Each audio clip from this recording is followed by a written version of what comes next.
ಗೊತ್ತಿಲ್ಲ ಮತ್ತೆ ಏನಿಲ್ಲ. ಅಲ್ಲ ಕಣೆ, ನಿನಗೆ ಆಪರೇಷನ್ ಆಗಿತ್ತಲ್ಲ ಕಾಲು, ಅದೆಷ್ಟು ಬೇಗ ಚೆನ್ನಾಗಿದೆ, ಹೆಚ್ಚು ನಡೀತಾ ಇದೆಯೋ ಎಷ್ಟು ಉದ್ದ ಕಾಣಾಗ್ತದೆ ನಿನಗೆ. ಅದೇ ಲಾಸ್ಟ್ ಆಪರೇಷನ್ ಆಗಿದೆ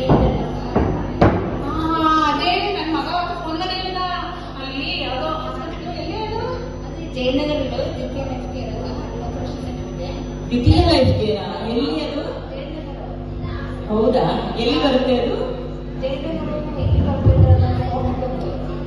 ಅಲ್ಲೇ ಲಾಸ್ಟ್ ಟೈಮ್ ಅದು ಒಂದು ತಿಂಗಳಲ್ಲೇ ಕಾಲು ಫುಲ್ಲು ನೋವಾಗಿ ಬಿದ್ದಿದ್ದು ಓಡಾಡಕೊಂಡಿದೆ. ಅದನ್ನ ನೋಡ್ಕೊಂಡೆ ಇಲ್ಲ. ಅದು ನಮ್ಮ ಮನೆಯವರು ಅಲ್ಲೇ ಇದು ನಮ್ಮ ಫ್ರೆಂಡ್ ಯಾರೋ ಹೇಳಿದ್ದಾರೆ. ಅದಕ್ಕೆ ನಾನೇ ಅಲ್ಲೇ ಕರ್ಕೊಂಡು ಸೇರಿಸಿದ್ದೆ. ತಿಂಗಳು ಚೆನ್ನಾಗಿ ಸದ್ಯ ನಾವು ಡೈಲಿ ಬರ್ತಾರೆ. ಮತ್ತೆ ಫಿಸಿಯೋಥೆರಪಿ, ಮತ್ತೆ ನರ್ಸಸ್, ಡಾಕ್ಟರ್ಸ್ ಎಲ್ಲ ಒಳ್ಳೆ ಕೇರ್ ಕೊಡಿ ನನಗೆ. ಎಷ್ಟು ಜನ ಕುಂತ್ಕೊಂಡು ಮಾಡ್ತಾರೆ ಹೌದಾ? ನೋಡಿ ಎಷ್ಟು ಚೆನ್ನಾಗಿ ನಡೀತಿದ್ದಾರೆ. ಹೌದು.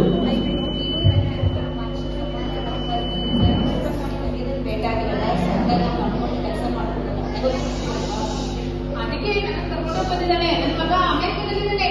ಅವನು ಕಳಿಸಿರೋದಿಲ್ಲಿಗೆ ನಮ್ಮ ಅಮ್ಮನ ಕರ್ಕೊಂಡು ಹೋಗಿ ನಾನು ನೋಡ್ತಿರ್ತೀನಿ, ನನಗೆ ಬರಕ್ಕಾಗಲ್ಲ ಅಂತ ಹೇಳಿದ್ದಾರೆ.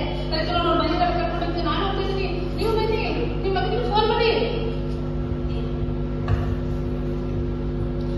ಹಲೋ ಹಲೋ ಮಗ, ಹೇಳಮ್ಮ, ಬಿಸಿ ಇದೆಯಪ್ಪ? ಏನಿಲ್ಲ, ಹೇಳಮ್ಮ. ಮಗ, ಏನ್ ಗೊತ್ತಾ, ನಮ್ಮ ಪಕ್ಕದ ಬೆಡ್ಡವರು ಜಯನಗರದಲ್ಲಿ ದ್ವಿತೀಯ ಲೈಫ್ ಕೇರ್ ಅಂತ ಒಂದು ಹಾಸ್ಪಿಟಲ್ ರಿಹಾಬ್ ಸೆಂಟರ್ ಇದೆ ಅಂತೆ. ಅಲ್ಲಿ ತುಂಬಾ ಚೆನ್ನಾಗಿ ನೋಡ್ಕೋತಾರಂತೆ ಮಗ. ಅವರೇ ಎಲ್ಲ ಊಟ ತಿಂಡಿ ಕೊಡ್ತಾರೆ, ಮತ್ತೆ ತುಂಬಾ ಚೆನ್ನಾಗಿ ಒಳ್ಳೆ ಫಿಸಿಯೋಥೆರಪಿ ಕೂಡ ಇದೆಯಂತೆ.